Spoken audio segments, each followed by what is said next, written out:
Hello Watch Fam, I'm the Chirpy Panda and welcome to my affordable wristwatch channel where we look at, review, unbox and just appraise and appreciate affordable watches and ultimately figure out how to get them onto your wrist. Today I'll be looking at the King Seiko 5625-7000. This is a recent purchase that I've made. It's obviously a vintage second-hand watch and I purchased this from an Instagram King Seiko specific seller. If that is that how a specialist seller? I think that's the best way to put it. For approximately $450 delivered. I think it was around there, and it was absolute bargain for what I actually got. And this is quite good in time for Seiko's recently reissue of the King Seiko 44029,000. I think that's the model number. Anyway, it's a reissue of the King Seiko, and I thought people's interest will peak on this, so I decided to pick this one up, a vintage version, for a much cheaper price if you can't afford the 3,000-4,000 Australian dollars, so $2,000 US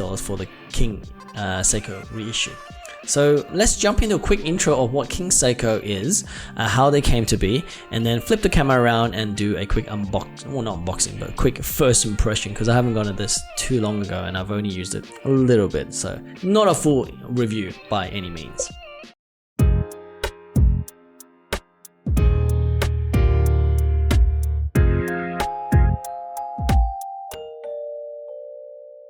So the history goes that in the 60s, Seiko was trying very hard to disrupt or to actually fight against the Swiss in terms of watchmaking. They wanted to be the most accurate, they wanted to be the most refined, and ultimately the best watchmaker in the world. And ultimately Swiss, invented the game, so the Japanese wanted to at least beat them in their own competition. Now what Seiko, or Seiko Sha back then, did was that they decided to launch two separate houses, or two separate kind of sub-brand, so that they can compete against each other to make the best possible watches. And this was prior to the quartz, introduction of quartz, or the quartz crisis. So the two houses that I think they were called were the Grand Seiko, which still exists now and they're going quite strong, and it's the luxury version of Seiko. And then there was King Seiko. So these two subsidiaries of Seiko decided to go against each other to make the best possible watch. When King Seiko was created, they created a design philosophy. I believe they called it the grammar of design, which was an expression of TARO Tanaka, who was the founder or the head of the Seiko's design effort, specifically King Seiko. And they basically wanted the shape of the case to be angular,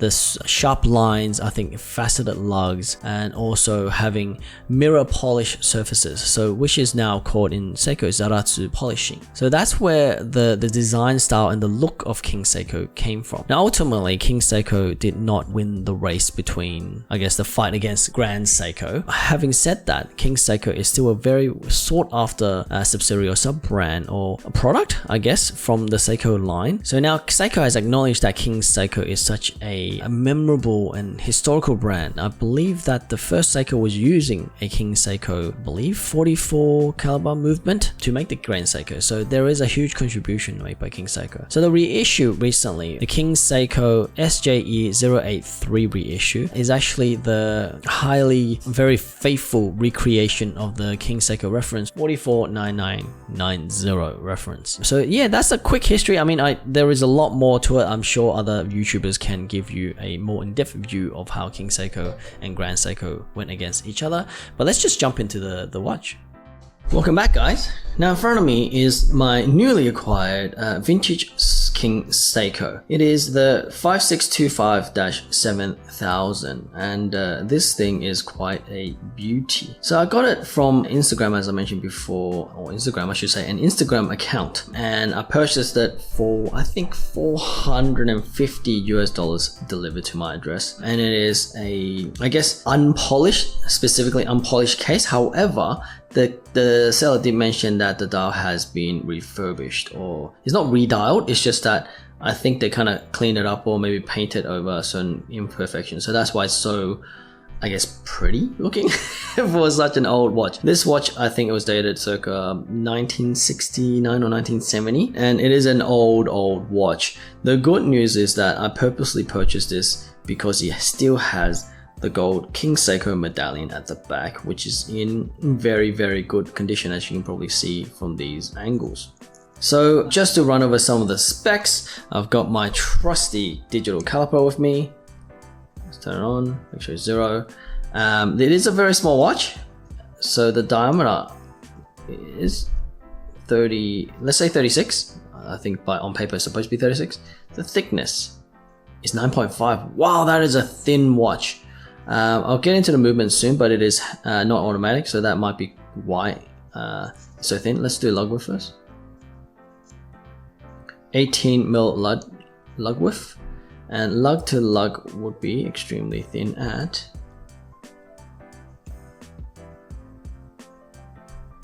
say 40 lug to lug. Extremely kind of, or I say extremely, it's a good size watch for me. I've got 6.25 inch wrist. This is absolutely perfect for my wrist size. And this is an original King Seiko band, as a quick heads up. As you can see here, it is actually, it's not laser etched, it's like engraved properly back then, you know what I mean? So it is a well-used genuine leather band from King Seiko, at least to my understanding. At first glance, the dial itself is perfect, mainly because, or largely because, I would say that it is being repurposed. So that's what caught my eye when he posted it. Now jumping onto the movement, this is using the Seiko Kaba 5625A movement, which is hand wound. It is not automatic. It does have a date complication, as you can see here on the first position. Let me just move the hour hand down to, because now these vintage watches, it is imperative that you do move it away from, I think from 9 till even, I don't know, 4 or 5. So I try to put it around down here so that I don't stuff up the watch at all when I'm changing the quick set functionality or quick date set. So let's see. So yeah, first position is the date functionality, and the second position is as it is the hour position. So let's move it to a more aesthetically pleasing 10 past 10 and continue on. Now, I've used this watch a couple of times already, not extensively, largely because the dress style, it's a dress style watch and it's not as versatile as my other watches. So my dive watches, my chronographs, my field watches, I'm more an outdoorsy type of person. I do desk dive a lot, obviously, but I feel like this, I kind of want to wear it with a suit. And at the same time, it's because it's vintage, I'm kind of babying a little bit. Oh, I forgot to mention, the crystal is mineral. It's a mineral crystal, and this is the original crystal. And you know it's the original crystal because there's a slight slant that goes inwards. So it's not really a box cut per se. So it's their own unique cut design. So it's original mineral crystal. And because of like it not being, I guess it's not very versatile for me, but I use it a lot when I go out to a less casual but not super fine dining area or go to a place where I can wear a shirt. It looks absolutely amazing with a leather band. Now going on to the case, this obviously has been, you can see a lot of wear and tear on it, or general wear, so a lot of scratches and stuff. However, it hasn't been polished, and that was the key thing that I wanted to look for when I'm looking for a vintage King Seiko. Oh, the crown is deeply signed. It's signed, but it's like engraved. Unlike the new crowns that you see now where it's laser etched, this is actually engraved in there. So it's additional kind of machining work that is required. And the case being unpolished, it still has those really sharp original design aesthetics, same as the internal lugs, the lugs here, and then these polished, or these areas, sorry, has a slight angle to it, which is still very, very sharp, and I love that about it. All of the cases is as unpolished as you can get. And as I mentioned before, I did buy this because the medallion, the gold medallion at the back, is in such great condition for what it is. As you can see, there is slight wear from, you know, like human sweat, I can presume. I'll probably give it a little clean. And on the back, it does give you a little bit more information on the watch itself. So for example, stainless steel, so the model 56257000, and then it does tell you to open through the glass. So these type of watches, the case back, I believe, is actually soldered on, I think, maybe. I'm not a watchmaker or assembler or a repairer, so I can't say for sure, but I believe that a lot of times, especially these type of watches, because they make the case a certain way, the case back doesn't actually come off, and you need to access the movement by popping the glass off. And I think there's a little button there, I don't know, I'll do some macros that might pop the glass off, because at the back it says push, set lever, pull stem. So you pull the stem out, I guess, and then you open through the glass. to access the actual movement. So very interesting way of accessing it.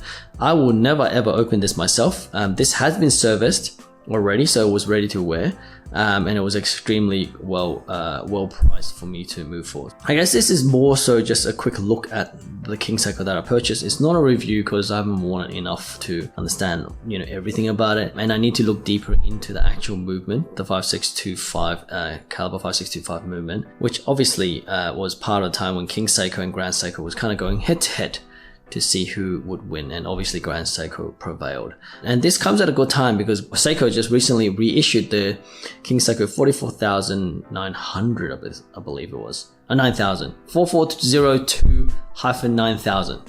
Is that the right model number? Leave a comment below, let me know if that's the correct one. But they recently released that, and I thought it would be a good time just to do this kind of first impressions or look at this watch, because there might be people that are like looking at the reissue and saying that maybe that is not very well priced. I personally feel like it's overpriced for what it is, because I can pick up something like this, which is absolutely magnificent for, so $450, $400, or maybe even $500 to $600 US. And yes, it is secondhand, it is vintage. I mean, it's got scuffs and stuff, but that to me is character. That to me builds the story a bit more. And I can tell people that this is an old school vintage watch that you can't just pick up at the store. Is that a snobby? I don't know. But it does give me, it gives it a lot of character when I'm wearing it, and it's stunning. So what I'll do is I'll chuck it on the wrist real quick, and I'll show you a quick wristwatch check. I am wearing the Orient Neo 70s Solar in the Panda dial configuration. It is a Mecha Quartz Solar watch, and I've been recently getting into, I guess, chronograph, so this was something I'm wearing and I will review soon. So this obviously is a 36 mil, and that is a 38 from memory at least, unless it's a 40. I think it's 38. But I'm going to take this off and I'll chuck this on the wrist. And here we have it. So I have a 6¼ inch wrist, and it fits my wrist perfectly with this 36mm dial. I forgot to mention that due to how this watch was made, it was using the Seiko Saratsu polishing. So it's like mirror finish polishing. Now obviously the time has worn the polishing down, but it is still finished very well. But what you can see is those indices, the hours markers, are still extremely shiny. It reflects the light like crazy, so that still retained its Aratsu polishing, and it's I think this is why people go for a King Seiko or Grand Seiko, because of the finishing, it being extremely well done. Now people may argue that this dial is very boring, best way to put it, and uninspired, but I feel like this simplicity makes it an absolute classic, timeless piece. Timeless piece, oh, that's an interesting way of describing a watch, isn't it? A timeless timekeeper. And I think the next thing I'm going to get, I want to get another King Seiko, but without a date, so that it can become a full dress watch. So the next thing I'm looking at is the 45, I forgot the number, but it would be 45KS where there's no date. So it will still have a kind of like a, this is a silvery sunburst-like dial, but the one I'm trying to go for, I think is more cream dial with the 45 movement. But I'll get into it, I'll learn more about it first. I don't want to give you false information, but this is my kind of take or look at the King Seiko, and hopefully I can persuade some of you to get a vintage instead of the new one. So let's flip the camera around and have my final thoughts. So welcome back, guys. That was my kind of first look, or first review, or maybe first impressions of this King Seiko 5625-7000, or reference number 5625. So specifically, if there's 56KS. I was just leaving this on my table just then, and I've noticed how loud the actual ticking is. The mic might not pick it up, but it's actually really loud. Just as a heads up, it's one of those things that you probably don't want to put on your bedside table. I just noticed that, sorry. Anyways, it is an absolutely stunning piece. There are flaws purely because of how I wear my watches. I generally wear more sporty based watches, more field based watches, divers, so on, and I don't have a lot of dress watches. I feel like this is a dress watch if you were to look at it. It has that dress watch look to it. which isn't to say it's bad or anything. It's just that my style, I believe, is more sports watch orientated, and I've kind of only realized that after purchasing this. The other thing is, it is a vintage style watch. It is a vintage watch, I should say, from circa 1969, right? Luckily, before I purchased it, it was already serviced, so I'll probably go for 5, 6, 7 years before I need to service it. Now, once that time is up, and if I've used it sufficiently, I'm unsure if there's that many watchmakers that can actually do a service on this watch, because it is an old movement that may not be well known, if that makes sense. So I might need to find a specialist, and probably going to cost me more. And if issues happen, if I stuff this watch up some way or somehow, I don't know if I can find any parts for it, and that might be a reason why you may want to purchase the new reissue. Now the flip side is, this was a relatively cheap vintage watch for $400-ish US delivered, versus the 2,000 something US for the new watch, or 3,000 something for the Australian dollars for the new reissue. So having said that, the reissue has a newer movement that can be easily serviced at any Seiko representative, and probably a lot of Seiko repairers. So that's kind of like the give and take. The vintage watch market, you got to be very, very careful of and whether you can trust the seller or not. So this seller that I purchased from was a well trusted one from, I believe, Singapore, and hence I could pay them quite easily through PayPal, and I wouldn't have too many issues with it. The other thing is that this dial had been refurbished, so many other King Seikos has a lot of patina on it. There might have some mold, there might be some issues. I think using under the macro, I could tell that the hands and the indices, even though I say during the impressions, I could see the smudges. Now I don't know if there's smudges because of just like patina or anything on the like aging of the metal, or if the watch repairer didn't kind of polish it enough. I'm not sure, so that it could be either or. However, the dial is exquisite because it has been refurbished, my bad. And if you're not into refurbished, you want unpolished, untouched dial, untouched patina and all, you have to look very hard to find something that is a very nice quality dial that isn't too damaged or too rusted or too old, and that's going to take time. And if you do find it, you'll probably pay 1,000 something US. Then you can think about whether you want to reissue or you want the original. Now for me, the charm comes from all the dings on the, it's no longer mirror polish because it's all dings and stuff. So the charm for me comes from that, and if you're not into that, you probably want to steer clear of any vintage watches, because that's what it is, right? It's about that charm. Every nick, every scratch tells a little bit of story. It wasn't my story to tell, but future, as it happens, it will become my story to tell, and then hopefully I can hand this down to my kids and so on and so forth. And if it lasts that long, you know that this is a quality piece, something that will go through generation, and that's why I like buying vintage. The other thing to look out for is obviously the medallion. You got to make sure that the medallion is original first of all, and there's a few cues you can do, and that it hasn't fallen off or will fall off. There are some examples where the back doesn't have the medallion. It doesn't mean it's fake, it's just that it doesn't, that version of the watch doesn't have the gold medallion.